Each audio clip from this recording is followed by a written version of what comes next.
We all know the survival horror genre. It contains games such as Dead Space, you know, that game where if you combine all the chapter names in the game, it spells something. Resident Evil is that game series where... Alright, so many things happen in Resident Evil that I'm thinking of something to joke about.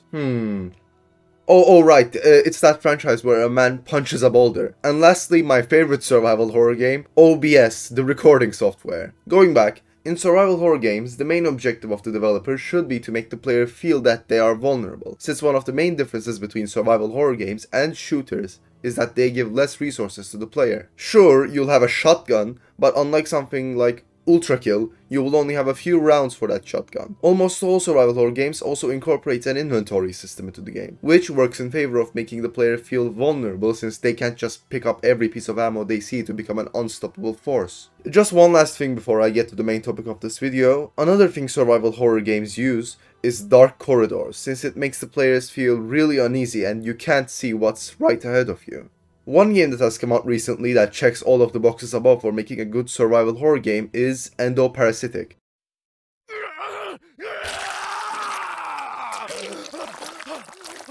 The game starts off brutally, with our main character getting 3 of his limbs chopped off. After cauterizing the wound with a clothing iron, the game starts properly. The game's whole movement mechanic is based on the character only having one limb. You shoot with one limb, open doors with one limb, move with one limb, you get it. It is really an amazing way of making the game more unique and making the player feel more vulnerable. Moving onward, we pass these lasers only for the system to say parasite detected. This is another core mechanic of the game. Ahead, you find a syringe. Yep, a parasite is making its way towards the character's brain and you can't stop it. You can only slow it down using the vaccine. To use the vaccine, you have to jam it into the parasite in the inventory. Yep, the game's inventory is what big game reviewers would call immersive.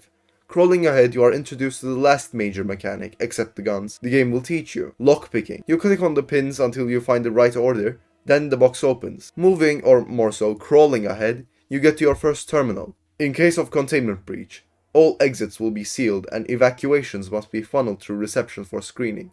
In case of false alarm, evacuation order can be removed by accessing control panel in maintenance closet. We finally learn of the main character's name due to the subtitles, Synth. I thought it was synth before I started this video for some reason. I don't know. You enter the maintenance closet and end the evacuation protocols, which is somewhat idiotic. I mean, why would one switch end the lockdown? Anyways, it's a game, so you move on to the next level. Not much happens in the first half of this level. The game shows you where you need to go via showing you a switch behind the window. The game does this quite a lot, but it's a good way to show the player where they need to go, so it isn't bad. While you are going to press the switch, you find a closet with a dead person inside. The closet also contains a terminal. Author: Synth, lead parasitologist. Abstract: Nautilus sample received, beginning preliminary research.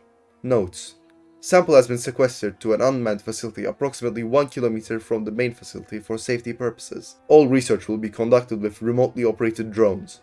Material analysis shows that the sample is a mass of pure carbon arranged in strands that would appear like hair clumped together. There are no visible exotic materials present in the sample that would indicate the cause of mutation field around the sample. Multiple existence decay measurements revealed the first sample to be approximately 4.196 trillion years old, making it the oldest sample I've personally ever encountered. Considering our universe is only around 14 billion years old, this suggests that the sample has either been somehow altered to appear older, or that it originates from a universe far older than our own. May Null, by God of cognition, of skill, bless our research. So, from this terminal we learn a lot of things. There's a sample that is so dangerous that they cannot keep it in the same building as them, and that the sample is much older than our universe. We also learn that Synth is the lead parasitologist of the sample analysis program. Right now though, all we can deduct from this is that the sample is somehow related to the parasite that is making its way to Synth's brain right now, since why else would a parasitologist research a sample older than the universe itself? Opening the door and moving forward, you find the first of many save stations in the game. They are primarily used on longer levels, since the game saves when you enter a new level anyways. But why would the developer put a save station here? Well, it is not without reason. You'll learn what presumably happens when the parasite reaches someone's brain. The game doesn't give a name for these enemies, so I'll just call them brutes. Yeah, that works. Brutes are the simplest enemy in the game. They just move towards you, making their way around any obstacle to get to you. So you can easily dodge them, and that is what the game wants you to do here. Since you don't have any guns, you have to lure the brute out. The brute stands right over a switch, So you have to lure it out, circle around it like you are playing COD Zombies, and run, I mean crawl, to get back to the switch before the monster catches you, since you can't dodge in these narrow, dark corridors. Here, the game subtly teaches you a core mechanic of the survival horror genre. Enemies can be evaded in order to either waste less resources or to move more quickly. In the next level, we get our glimpse at the first weapon we will be using throughout the game, the revolver. Just like the switch in the previous level, it is teased at in the beginning of the level. Unfortunately, it might take some time to get to it because this one level has 3 terminals. Yes, 3. The first terminal is just a little further ahead and it reads Offer, Synth, Lead Parasitologist, Abstract, measuring immunity and anomaly rates. Notes: measurements were taken using drones carrying camera-monitored fruit flies in airtight containers. Approximately 2.5 million fruit flies were exposed. All exposed flies were incinerated after being recorded. Exposure experiments reveal immunity and anomaly rates match those of data provided from other labs' experiments. The predicted rate of appearance of both an immunity and an anomaly in a single entity is also around 1 in 2.5 billion. Flies with anomalies survive longer than those without, but an infection is still fatal upon reaching the brain. A host would need both an immunity and an anomaly to survive an infection, making ad secula cerebrum rather discerning of its hosts. Tests on larger specimens required to determine the effects of survival. We can make a few things out from this terminal. Immunity obviously means someone who is immune to the parasite, but what is an anomaly? We also learn the name of the parasite, ad secula cerebrum. Ad secula meaning parasite in Latin, and cerebrum obviously meaning brain, which is a fitting name for a parasite who forces itself into a creature's brain. Moving further, you stumble upon a security guard, who is presumably dying from the parasite making its way towards his brain. And Synth, unlike many normal characters, stays completely emotionless. I love Synth's character since he only seems frustrated, angry, or just neutral. He is never scared or panicked. Now this is the one-limb grind set. Next to the guard lies the pistol and some ammo, our first weapon. Now, most games would have you press R to reload, but Endoparasitic decides to make it a bit more immersive by using the inventory. Yes, you have to drag and drop the bullets into the cylinder, and once you shoot it, you have to click on it to drop it before you can put more bullets into the gun. This is a brilliant way of having the player reload, since it sometimes lets the panic sink in when the player tries to reload with a monster 3 meters in front of them.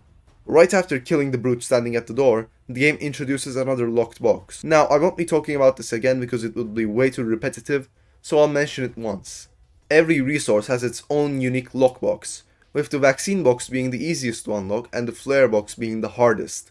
Well, since it's a survival horror game, it gives you bullets for a reason, because right now, it is easier to use them than evading enemies, because killing brutes gives you with enough breathing room to read the terminal. The next terminal is a chat transcript between a person called Lucy and Synth. Lucy: Synth, the research board is requesting a meeting regarding a concern Pravi recently raised. I scheduled that for tomorrow afternoon. Does that work for you? Synth: I do not have time tomorrow to take their ridiculous meeting. Do not reschedule them again without checking with me directly, since you clearly don't know how important my research is. I apologize, sir. I will let them know how to contact you for a reschedule. Yeah, Synth is kind of an asshole for treating his assistant Lucy somewhat badly. This chat also mentions someone called Pravi. We don't know who he is as of now, but he might be important later. Not much else happens in this level. You kill a few brutes until you get to the next terminal. Security Protocol Checklist 1. Complete decontamination protocol to eliminate any external interference. 2. After exiting decontamination tunnel, exchange any and all outside articles of clothing for our provided sterile lab clothing. 3. Proceed promptly to workstations without distraction or conversation. 4. Follow these same steps when departing the research lab. 5. Do not, under any circumstances, reveal lab location or research.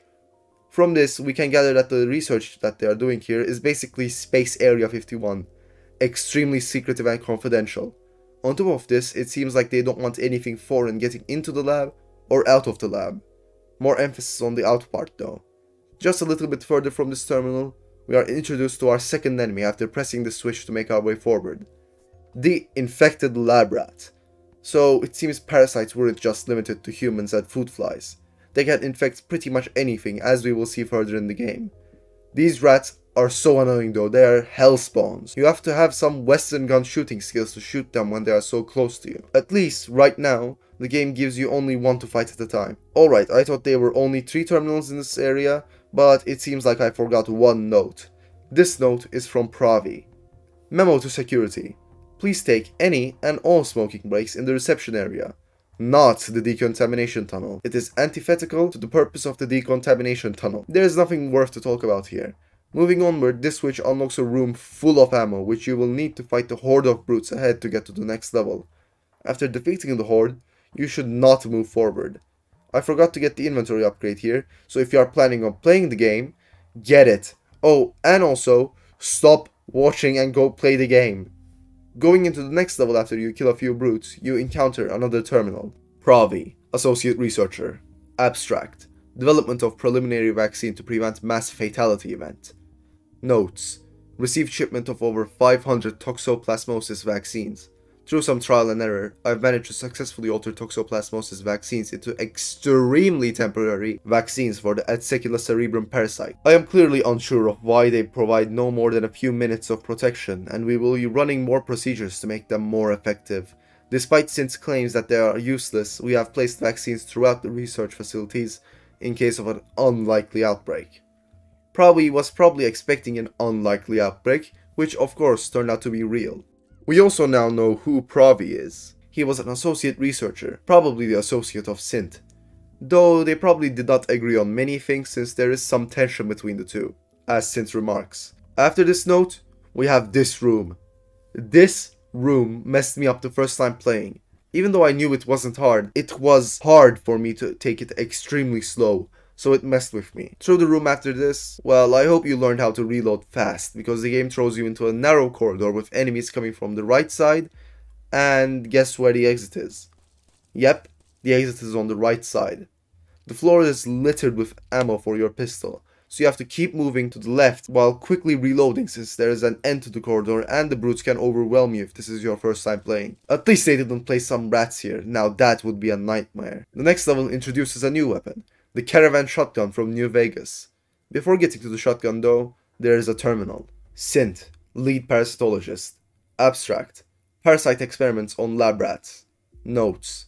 Received shipment of 12,000 Atsecula cerebrum parasites and 302 lab rats. Subjects stored in high security wing after exposure. Despite my receptionist's protest, we started lab rat exposures. Exposed one parasite to sample after mutation.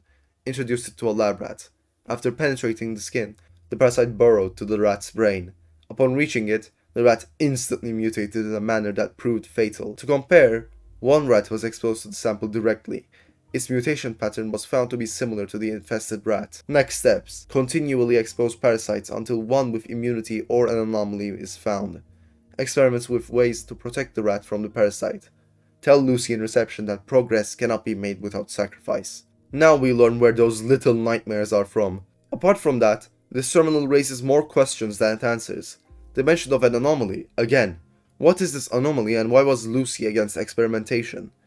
You pick up the shotgun, which works similarly to the pistol, but it one-shots brutes at close range. After this, the game forces you into a small maintenance tunnel. I hate these parts. It's not badly designed or anything, I just personally hate them. The developer put rats in these cramped spaces with so many turns that you don't know where they are even though they make some scratching noises. Before you leave the level though, there is this one last note.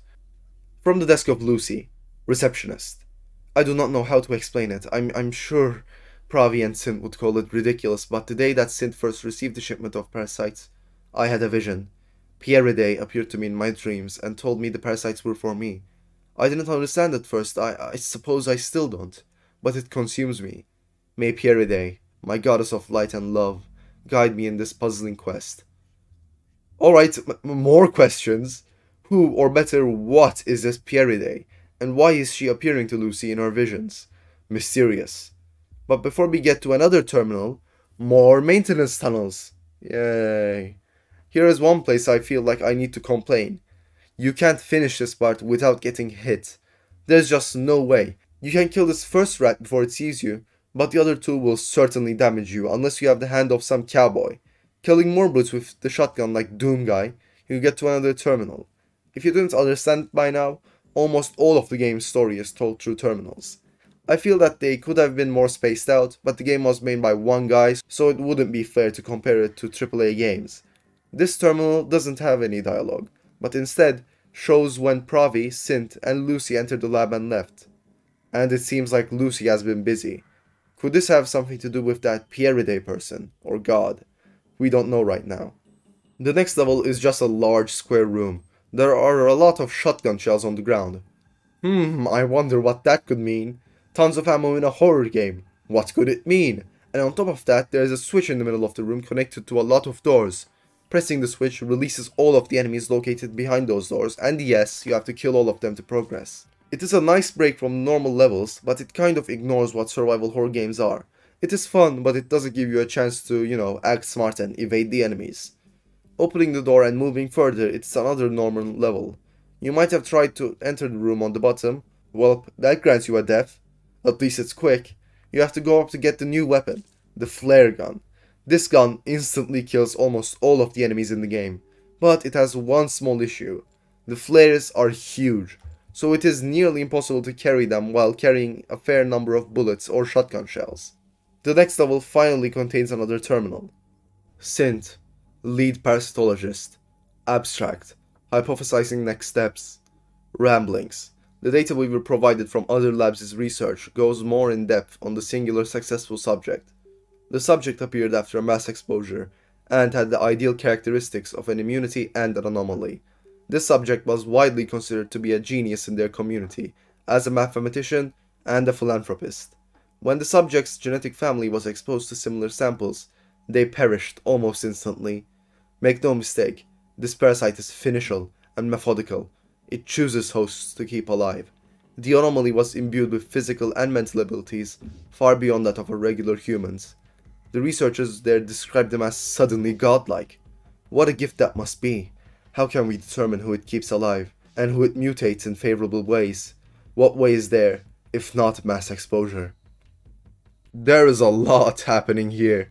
An accident like this one has occurred before this one due to the mass exposure stated. There was also a human who was an anomaly and an immunity, who supposedly received godlike power. So anomaly may mean having godlike powers. Sint is also fascinated by this power, even considering a mass exposure.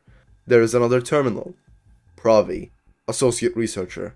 Abstract, findings on rate of parasite transmission from test subject to test subject. Notes, continued monitoring of A. cerebrum parasites' effects on lab rat test subjects.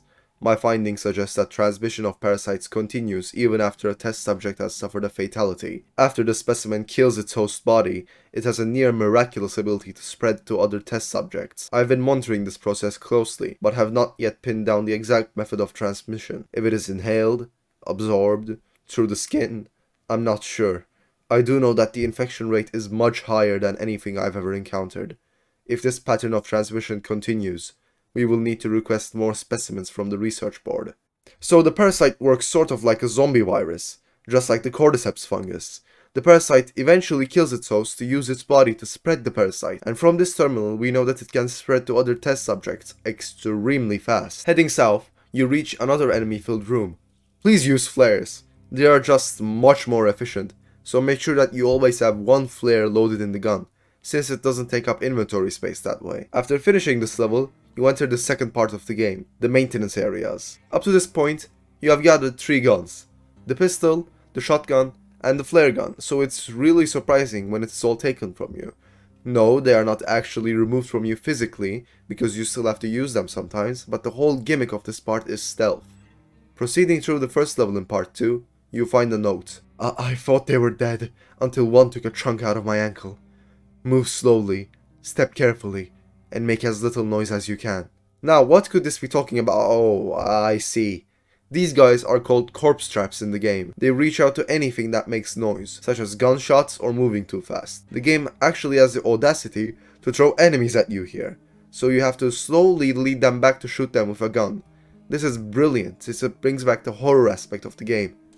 You can't use all of your weapons, meaning that you have to think at least a little bit more strategically, and I mean new good gimmicks are always welcome. Further ahead you find another note by Sint. Now that I'm absolutely convinced these parasites are both discerning and intelligent, It is clear they came to me for one reason. Once I am able to establish the effects of their infection on worthy host bodies, no one will be able to stop me. I'm worthy. Who, if not me? It knows I would do anything for the pursuit of science, of conviction. This is my purpose. How could I have been wrong? This thing is trying to kill me when I should have been its host, its ally. It seems like this note is related to the one of the previous terminals about godlike powers. Synth was really interested in this power, and he wants to get it for himself. But of course his plan didn't work, and the parasite is now making its way towards his brain. There's a lab area in the next level containing more corpse traps, and these. What are these, you ask? Well, luckily there's another terminal just in front of this creature. It is a chat transcript. Pravi. Synth, something's wrong. All of a sudden monkeys started pounding on the glass of their containment. Synth. Well, if I locked you in a glass box, you wouldn't like it either, would you? Pravi. It's different from that. More panicked. Now the security guard collapsed. He's mutating. Oh gods, this is disastrous. Synth, are you there? This exchange was probably done right before the outbreak, and it seems like this thing inside its containment chamber is a mutated monkey. I wonder if there are more monsters like it. Oh, this isn't good. This isn't good at all. A bit of lockpicking and shooting rats later, you get to the next level. Synth? What in God's name's happened to you? Never mind. There's no time. The airlock is broken from this side. If you could just open the... If I let you out, those things will get out as well. I don't think it's a very wise risk to take. No, please! Tell me what you know about the outbreak, Pravi. Well, I saw one of the airtight containers we used to transport the specimens by the decontamination chamber. Someone intentionally released the parasites through the oxygen system. So it was premeditated. It's rather fortunate that we had your vaccines then, What are you implying? Only 3 people in this facility had access to my research. And if it wasn't Lucy, and it wasn't you... You think I let them out? You were the one considering a mass infection! You got what you wanted, didn't you? May the gods have mercy on you, Pravi. No, wait! Ah! The mass exposure was premeditated.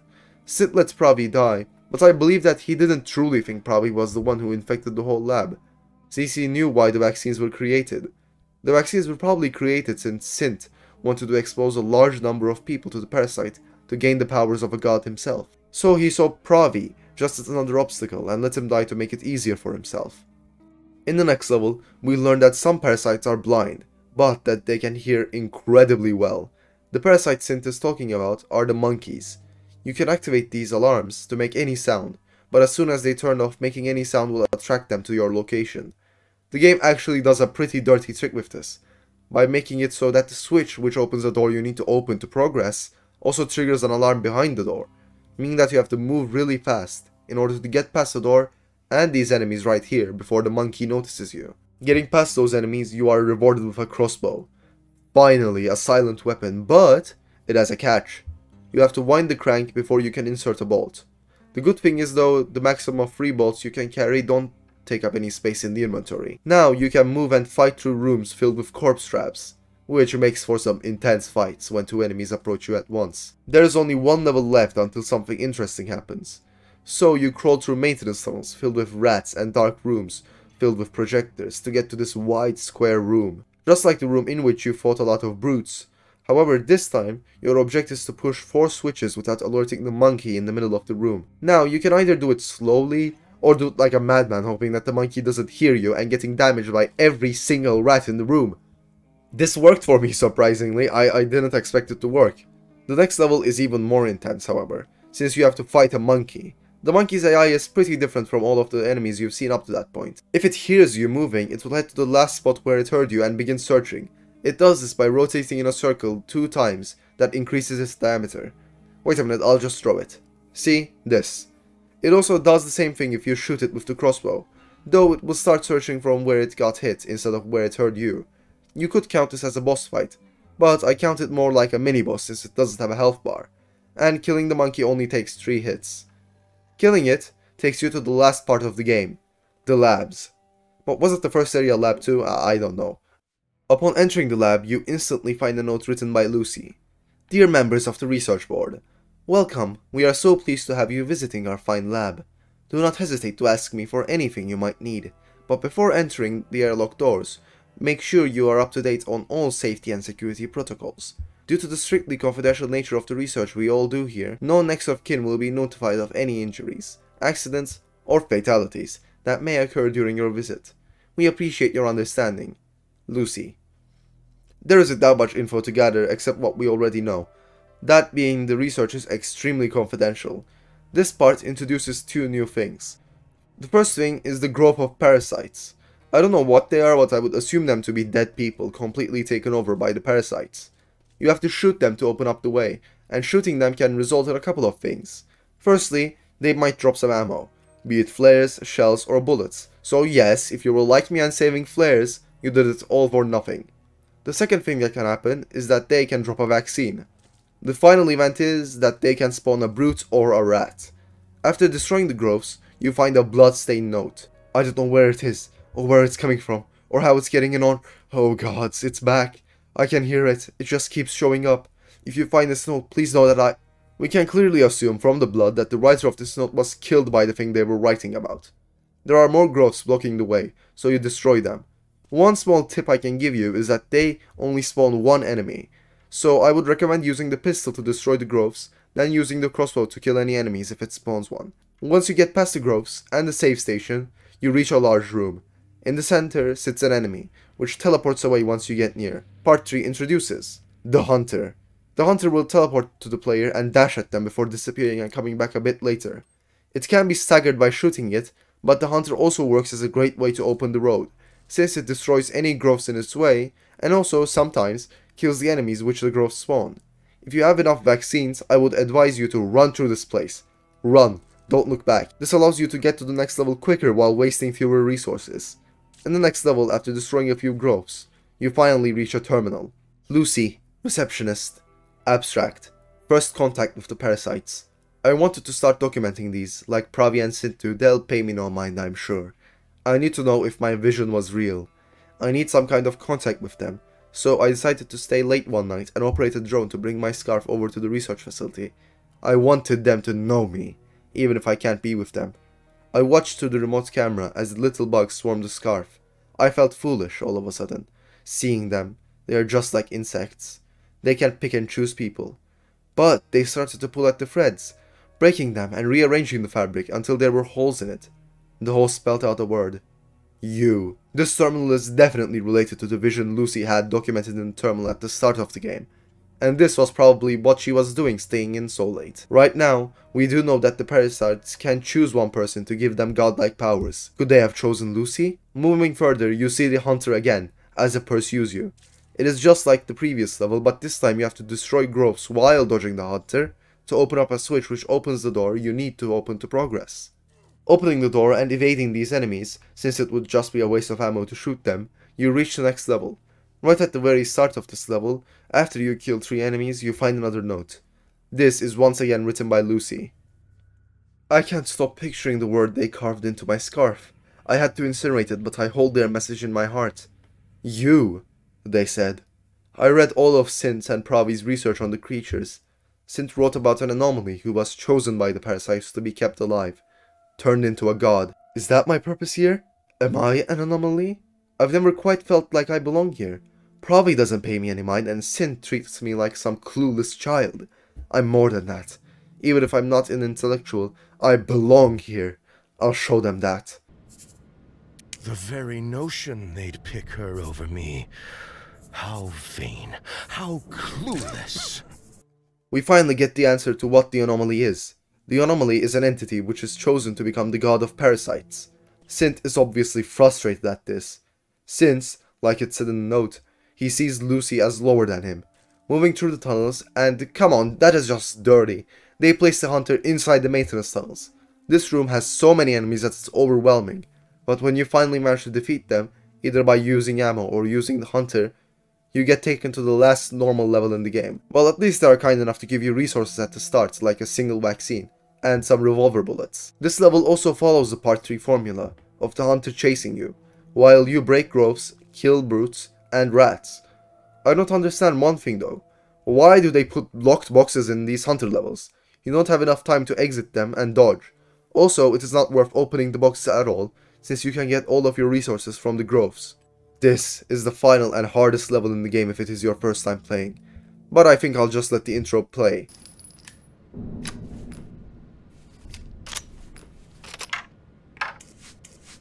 Lucy, you should be dead. I'm more alive than I've ever been. You're the one who let the parasites out. I can't believe it. I didn't want to believe it. For as smart as you think you are, you've been putting this together a little slow for my taste. I let the parasites out because they asked me to. They wanted to make me their god, not you. All I had to do was let them flourish. How could they pick you out of everyone? You're half-witted, vapid, ignorant. You're the ignorant one, Sint.